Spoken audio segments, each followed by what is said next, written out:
The loud pops started suddenly, the sharp cracks that cut through the cheers and scrapes of the skates on the ice. At first, confusion really rippled through the stands at the Dennis M. Lynch Arena in Pawtucket, Rhode Island. It was on February 16, 2026. You probably saw reports of it. Some people thought that the balloons had burst or boards had slammed. Heads turned, though, and bodies shifted toward the noise near the family section. Then the screams began, and everyone realized what actually it was. Gunfire. Panic swept the arena in seconds. You could see it in the videos.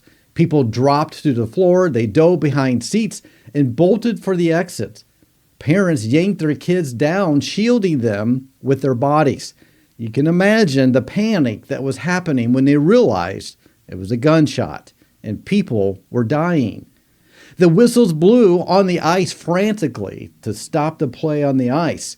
Voice shouted in terror and disbelief. Rhonda Dorgan and her son Aiden were struck almost immediately. Rhonda's parents, in their mid-70s, and family friend Thomas were hit next. The shooter moved deliberately through the stands, targeting specific people. One bystander charged forward and jammed the gun. Others rushed in to help subdue him. By the time police arrived, the shooter had turned the weapon on himself. Rhonda and Aiden died at the scene. The 3 wounded were rushed to the hospital in critical condition. What had been a normal family afternoon watching a high school hockey game became a sealed crime scene. This is Robert Dorgan, former Marine, longtime shipyard electrician at Bath Iron Works in Maine. He was a father of 6. In recent years, he had transitioned and lived as a woman, going by Roberta. That afternoon at his son's hockey game, he carried out what police described as a targeted act of family violence, not random. No final motive has yet been released, but court records and family statements point to years of tension tied to the divorce, the transition, and fractured relationships. As a licensed professional counselor since 2007, still seeing clients full-time, by the way, every single day, well, Monday through Friday, my everyday clinical work shapes how I look at cases on the clinical file. This analysis is based purely on my speculations. It's not a diagnosis of anyone involved. It's no judgment, no sensationalism, just trying to trace the psychological patterns and quiet warning signs that build over time. Another case, another clinical file. Court documents from 2020 show a marriage under serious strain. Rhonda filed for divorce in February 2020 after nearly 28 years together. The initial filing mentioned gender reassignment surgery and narcissistic personality traits before it was amended to irrevocable differences. The divorce finalized in June 2021. And around the same time, Robert reported to police that his father-in-law, Gerald, had made threats related to the transition, including pressure to leave the family home. Those charges were dropped after Robert, then using the name Roberta, moved out of state and chose not to pursue them. One of the clearest aspects here is the deep pain that can come from feeling rejected at the core of who you are. During a major transition, the closest people, a spouse, parents, children, become the most important sources of validation. And when that validation feels withheld or withdrawn, it can confirm the deepest fear, being unlovable or abandoned. The divorce and the conflicts that followed appeared as repeated signals of that rejection. Those wounds often connect back to earlier attachment experiences where safety felt uncertain. When family, the supposed safe place, turns into a source of rejection, the emotional response can intensify and become harder to contain over time. After the divorce, Robert moved to Maine around 2023, reportedly to stay closer to the children. Friends noted his frustration over limited contact and desire for more involvement. That persistent drive to regain closeness despite clear boundaries often stems from a profound fear that important people will vanish completely. In clinical settings, we sometimes see this intense anxiety about abandonment leading to desperate efforts to prevent it. And when those efforts fail repeatedly, the distress can escalate toward extreme choices. That's what happened here. The choice of location carries a heavy meaning. A son's hockey game represents peak normal family life, pride, routine, shared presence. Entering that public space to target specific individuals suggests an attempt to strike at what felt lost, belonging, connection, and a role in the family. In some familicide cases and painful separations, the family comes to feel like the origin of all suffering, and harming them becomes a distorted way to end the pain or reclaim control. The selective targeting, sparing at least one daughter while focusing on others, indicates grievances directed at particular people or roles.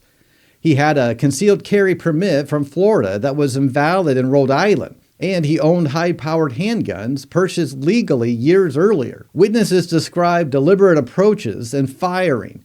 That shows planning, not pure impulse.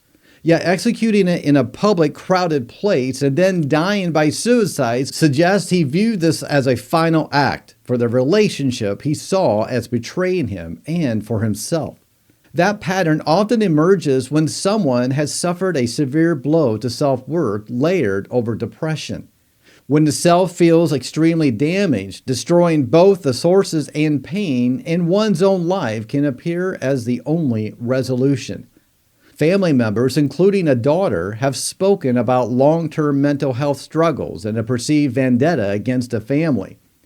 A recent conversation with a friend revealed a deep-seated anger over being cut off. These accounts illustrate how untreated or unmanaged issues can gradually erode emotional dysregulation, perspective-taking, and impulse control, traits noted in the original court filings, which is narcissistic tendencies, can appear as difficulty with boundaries, a sense of entitlement to access, and challenges stepping outside personal pain and conflict. Combined with transition-related stress, possible external judgment, and family resistance, the internal pressure can grow overwhelmingly. We see similar patterns in other cases where divorce or significant identity shifts collide with unresolved pain. One that comes to mind is the 2016 case of Andrea Balser in Maine. Balser was transitioning from male to female at the time, killed her parents and a family dog in what was described as snapping under strain of family conflict during transition. But why the dog? She received a 40-year sentence after pleading guilty. While the details differ, no public arena, no suicide, the underlying elements overlap. Intense family tension around identity changes, accumulated resentment, and a violent breaking point when an internal pressure became too much. Untreated depression or personality vulnerabilities frequently contribute until a crisis threshold is crossed. The transition added unique pressures, disagreement within the family about acceptance, perhaps some internal conflict, even as past descriptions of his views leaned conservative. Bystanders showed remarkable courage. One man jammed the gun. Others helped restrain the shooter long enough to prevent further harm before the self-inflicted wound. Their actions likely saved lives in a packed venue, but the trauma for witnesses and survivors will last much longer. Putting it together, years of relational injury, identity-related strain, likely untreated mental health difficulties, the trajectory becomes clearer. Divorce proceedings, housing disputes, contact restrictions, and transition conflicts inflicted repeated damage to self-worth and belonging. Prolonged invalidation of something as fundamental as identity can exhaust coping mechanisms and lock focus on grievances. The hockey game may have crystallized the exclusion, a family continuing without him, potentially the final trigger that overrode remaining restraints. If following these patterns helped you recognize how accumulative pain can escalate quietly in family systems until it reaches catastrophic levels, I'd love to keep bringing you these breakdowns. Subscribe if you want the next one to land in your feed. It's free, takes 2 seconds, and it helps me keep making content that actually matters. The targeted choices, the symbolic setting, and the suicide all circle back to a single desperate effort to resolve intolerable inner conflict through destruction. Speculatively, this reflects a collapse under profound injury to self-worth, terror of abandonment, and depressive helplessness, where erasing the family and self seemed the only path left. These dynamics remind us how intricate and vulnerable mental health can become in stressed family relationships. Here are the key mental health terms I talked about in this case. Again, these are my speculations based on reported patterns, not a diagnosis of anyone involved. Abandonment and fear is an intense worry that loved ones will disappear or reject completely, driving desperate efforts to hold on even when boundaries are set. Rejection sensitivity, heightened pain from perceived rejection at the core of identity, especially during major transitions, confirming fears of being unlovable. Attachment wounds, early experiences where safety felt conditional, making later family rejection feel more devastating and harder to regulate emotionally. Narcissistic traits, difficulty accepting limits, sense of entitlement to access or approval, and challenges stepping outside personal pain and conflicts. Injury to self-worth, a severe blow to sense of self, often called narcissistic injury, leading to overwhelming shame, rage, or despair when layered with depression. Depressive hopelessness, a deep despair where ending relationships and self seems like the only escape from unbearable inner torment. And untreated mental health struggles, long-term unmanaged issues that slowly erode emotional control, perspective, and impulse regulation over years. What a tragic case in this, and you have likely have seen this in the news, where it was a crowded hockey rink arena. It was a high school game.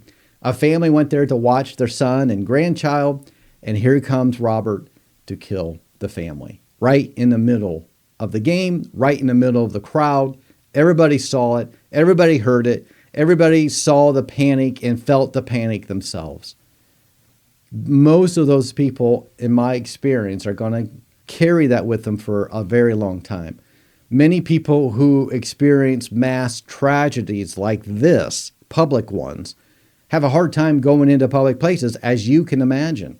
PTSD is a very real thing. Trauma to someone else that's close to you, you would have felt like maybe you were next, or someone that you knew was going to die. That's very traumatic to the brain, to the system, to the nervous system. People will tend to have flashbacks, nightmares, sleep disturbances, and they'll remember this for a very long time and have anxiety about going to public places again. So what did you think about the Robert Dorgan case? Were there any elements of his mental health patterns or psychological dynamics particularly striking to you? And that closes this clinical file. Until next time, keep looking a little deeper, stay curious, and stay safe. I'll be over here analyzing my own coffee choices until the next file opens. That's so dumb. I got to come up with something different. Bye.